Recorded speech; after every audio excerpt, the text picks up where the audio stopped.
Football at 4, powered by the Inside the Birds podcast. It's brought to you by Bet365. Whatever the sport, whatever the moment, it's never ordinary at Bet365. It never seems ordinary around the Philadelphia Eagles. And, of course, Nick Sirianni talking earlier today. He spoke after the game. He was asked if this was a measuring stick game for his team.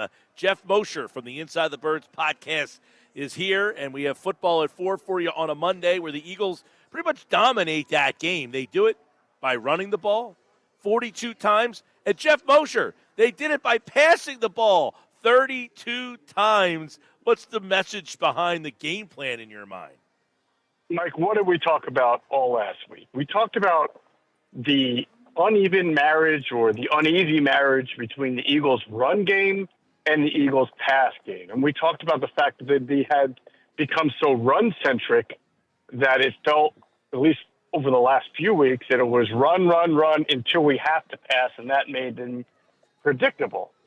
So now they mix the run and pass early on, and they keep the Steelers' defense on their toes. So they still ran the ball a lot, but it wasn't, we're just going to run the ball until we have to pass, or we're going to hit you with a pass once every 6 or 7 plays. I think that the balance that you saw, the pass-run balance, was important.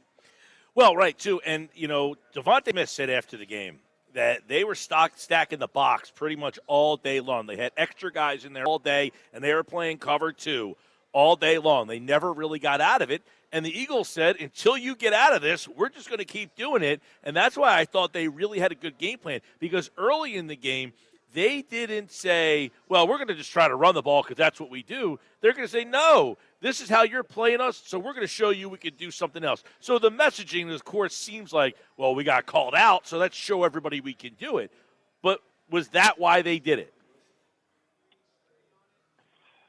It's a good question. I mean, you'd almost have to be inside the mind of them right. to understand. But they are big on, whenever the media or anybody else says, why are you doing this? Why are you doing that? Their response is everything we do is game plan specific, and everything what we do is catered to beating our opponent. So if your opponent is showing a certain look, you're going to do what you need to do or what you think you can do to most effectively beat that look. But I do think every look can be beaten with a run or a pass. I mean, so it doesn't have to just be as easy as, oh, you're playing too deep, we're always going to run. You're playing one in the box, we're always going to pass. That's where your play action, that's where your RPO game comes in, and that's where I think they did a good job of not just running for the sake of, because the defense says, hey, there's too deep, you can run. They mixed it up and figured out play calls to make that are effective against certain looks that will also get your passing game into a rhythm along with your running game.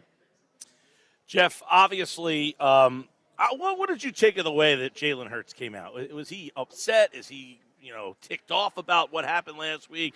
I mean, it didn't seem like he was trying to make light of the situation.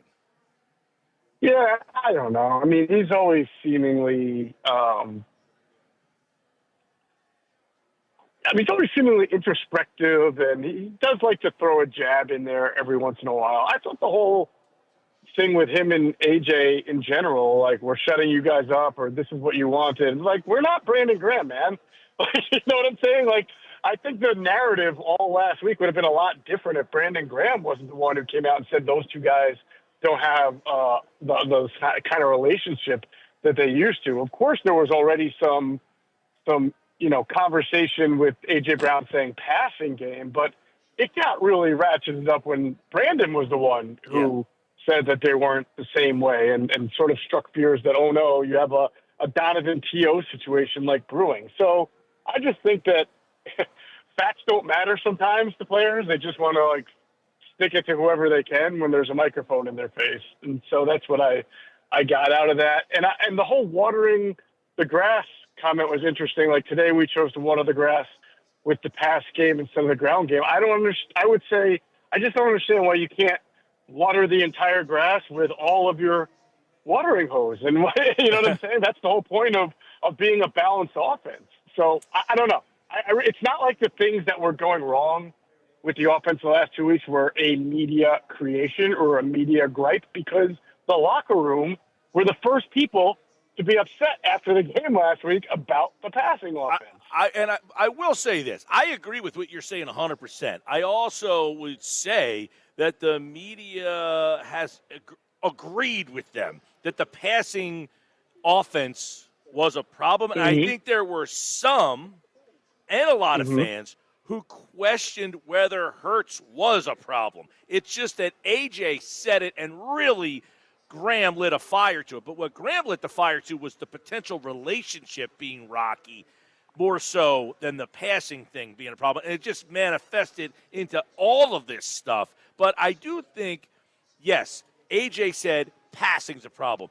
And then that left everybody's interpretation. Well, what part of the passing? It's got to be Jalen Hurts. And people kind of took the opportunity to insert their own interpretation of what Brown said. Now, that's his fault for leaving it out there like that. But I think when you left the door open, a lot of people assumed it was Hurts that he was referencing.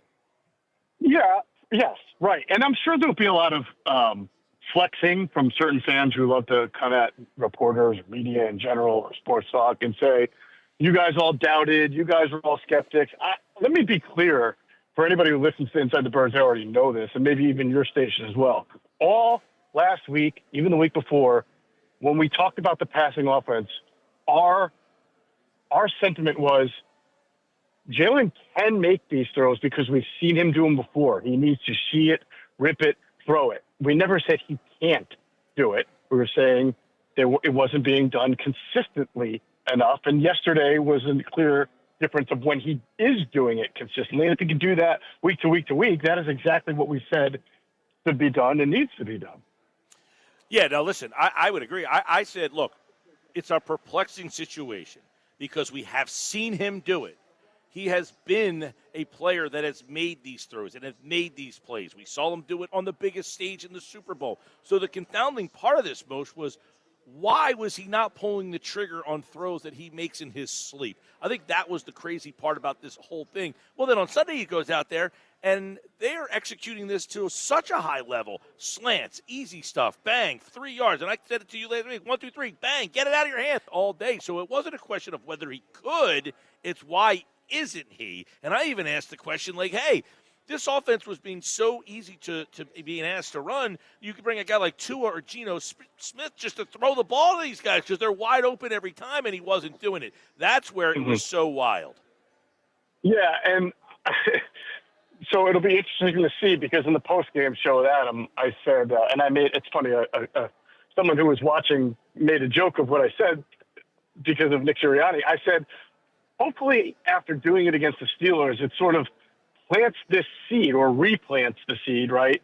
And they build on it and it becomes more foundational. And as they go forward, they're doing that. Well, no one expects the Eagles to now all of a sudden go back to becoming a passing team and forgetting Saquon Barkley. But again, hopefully they design an offense that mixes the run and pass early and blends it and keeps it off the defense off balance. And then hopefully Jalen Hurts continues to take advantage of those opportunities. And I really hope that that's the case because if it is, the Eagles will be really, really difficult to beat. And I did use that analogy and not even thinking about how Nick Sirianni's flower analogy from years ago that got criticized. But I said, it's like, let's replant the seed and let's grow it from here. Let's call this a positive step toward righting a room that the locker room had agreed was not right. And hopefully going forward, they're able to do this more because I still think and the Eagles are so talented. They could win the Super Bowl. They're as good as any team, if not the best. But, you saw what the Lions did, even in a loss, being able to drop 42. You saw the Bills for 2 weeks in a row dropping 40. I know the Eagles' defense is very good. I still think in these deep playoff games and maybe a Super Bowl, they are going to have to score points, and they're going to need a balanced offense to do that. Well, and somebody brought up, could they win a shootout? And then somebody texted in earlier and said they don't need to win shootouts because their defense is better than Detroit. It's better than Buffalo's. It's better than these teams that do have to get into shootouts because their defenses can't make a stop. Do we trust that their defense is that much on a different level than these other playoff teams?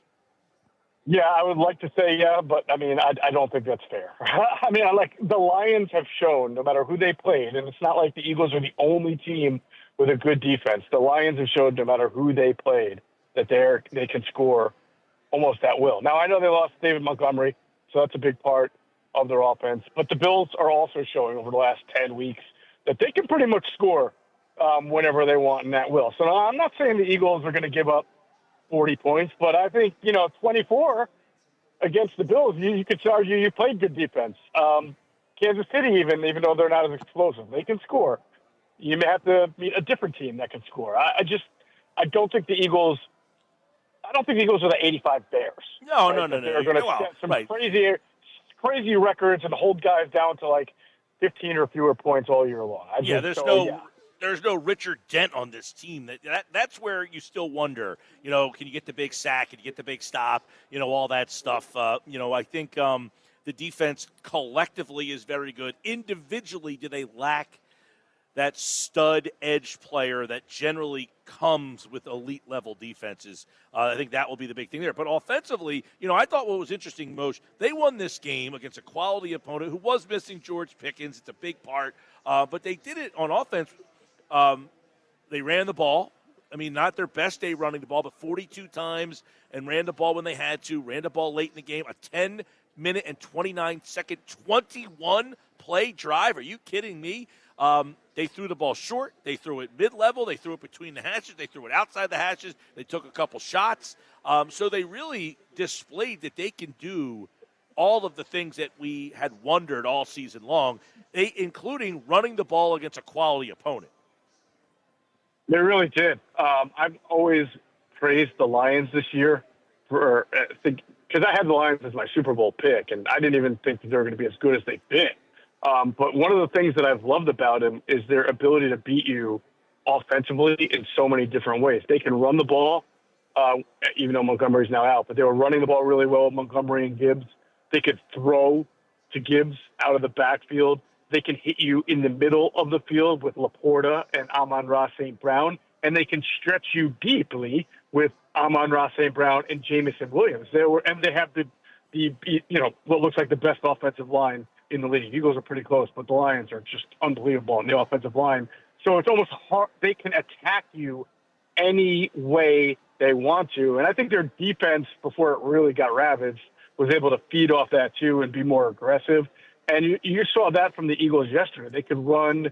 They could pass to the middle. They still haven't brought yet. This is the one thing I mentioned in the postgame that you'll know they're complete when they do this, is when you start to see those one-on-one balls down the sideline that Jalen throws so well to AJ and Devontae. Still haven't seen that, and that, again, might be a byproduct of how they're being defended. But it seemed like no matter what, a year ago, even 2 years, especially 2 years ago, they were able to get that ball in the air to those guys. And we just haven't seen that as much lately. But they can certainly attack you. And when you can bring in a guy like Kenny Gainwell, and he can make 4 or 5 big plays for you that help you move the chains, that gives you a really good advantage. It's really good depth to have. Oh, he made a play of the day really yesterday, the spin that got that first down. He had a couple, but also I got to give Jalen credit, for finding him. There's a play that's been open that they haven't hit, but if they hit that slant play to A.J. Brown, that opens up so many different things, and it gives Brown just another level of being just an absolute nightmare to try to defend. That's a play that is perplexing of why they don't run it more often, and when they run it well, holy mackerel, does that make them tough. That little slant play that they ran so many times. I think they do run that play kind of often, and, again, this is the great mystery of, Jalen threw the ball this time. There were definitely, I think you brought it up, there were 2 of those plays they ran low red zone, and the ball went for touchdowns. The ball went to somebody else, even though he was wide open and was most likely the first read on the play. So this to me was more Jalen pulling the trigger on it than the offense not calling it enough. And on top of that, I thought Jalen did a really good job of throwing a check down that doesn't look like a check down. And what I mean is, Tom Brady made a career off throwing the ball to James White at times or Kevin Falk, right, where you saw the look, maybe it's too deep. You just know, I'm going to get the ball, I'm going to throw it into the flat, I'm going to get like 4 yards just by checking it down right off the start, and it's like a run play. But there were times yesterday where I think Jalen clearly had the idea of getting the ball to the running back in the flat in his mind. But first, he had to wait for that rush.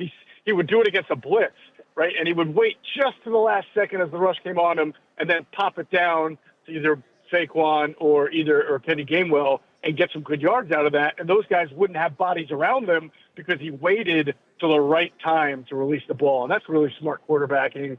And I give Jalen credit for that. A couple things. One, is the team different, better, indifferent with Dallas Goedert? I don't think they're any better or any worse. So, right, like him not being there.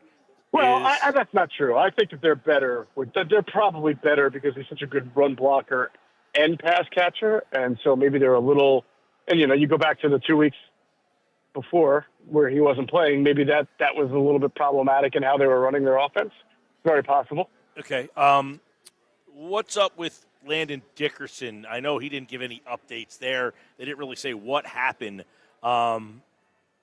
But Dickerson being out, he seemingly is a guy that if they lost, that, he's – I mean, I guess I take that back. I mean, they did play 4 weeks without Mailata and got through. They do not play well when Lane Johnson goes out. But, is there any concern about Landon Dickerson from what you could tell? A little bit of a concern.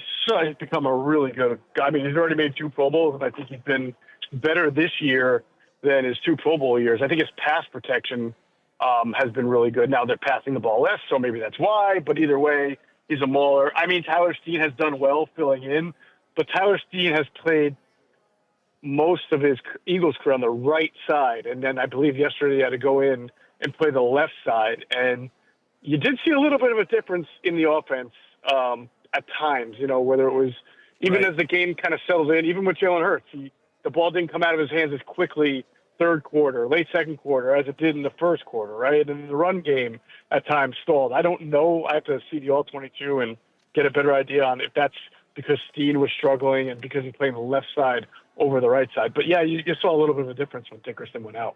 All right, Geoff Mosher, Football at 4 from the Inside the Birds podcast. Eagles beat the Steelers yesterday. Probably the most impressive all-around win, too. I mean, the way that they did it offensively, the way they really stuffed things, but the special teams, too. You got the 22-yard punt return. I know they fumbled one, but you had Elliott, too, gain a little confidence yesterday. That's why I thought the day was so big from the three-prong area. 100%. Most efficient and clean type of outcome that you could have asked for. You wanted to see the passing game come alive. It did. You wanted to see the defense play really well against a tough physical team. It did really well.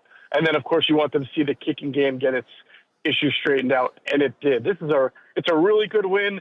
It's a great debate over the pantheon of Eagles wins here, whether this one or the Baltimore win is better. Baltimore win was on the road. The Ravens were on a roll. I mean, that's a better quarterback they're facing in Baltimore. So who cares? They're both really good wins. I know strength of schedule doesn't favor the Eagles a lot in terms of tiebreakers and things like that, but you can't deny that when the Eagles have played the few good teams that they have played, whether it's Green Bay, Baltimore, and now Pittsburgh, and maybe I'm missing Washington, they've won the games. And then some of them, 3 of those 4, they've won them fairly convincingly.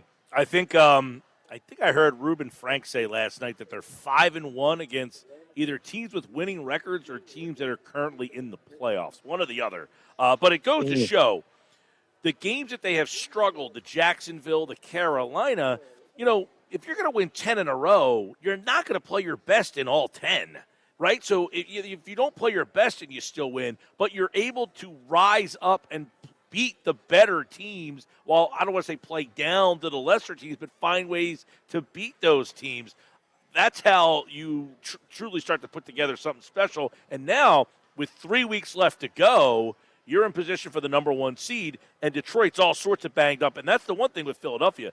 You're at week 15, 16, and you're pretty healthy. Yeah, it's a huge part. And I think what's really sort of under the radar but could really be helpful is if Bryce Young is able to be activated into Bryce Huff. is entered into the 21-day practice window and able to get back into practice and get on the field. And I know the retort to that would be why he hasn't done anything this year. Well, I mean, you're going on a 3-man D-end rotation right now, and a lot of guys are playing a lot of snaps. It's getting really cold, and you're playing nothing but division games now here on out. It helps to have an extra body, even if he's not out there getting 4 or 5 sacks, just to keep legs fresh. And it's not like he's a terrible player. He just wasn't performing to his standard, right, or the standard expected from the big Yeah. contract. But certainly he can help just by adding to the rotation.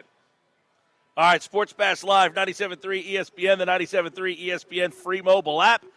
Live video streaming on the X platform, YouTube. He's Geoff Mosher from InsideTheBirds.com and the Inside the Birds podcast. All right, buddy, good to talk to you. All right, Mike, see you Wednesday.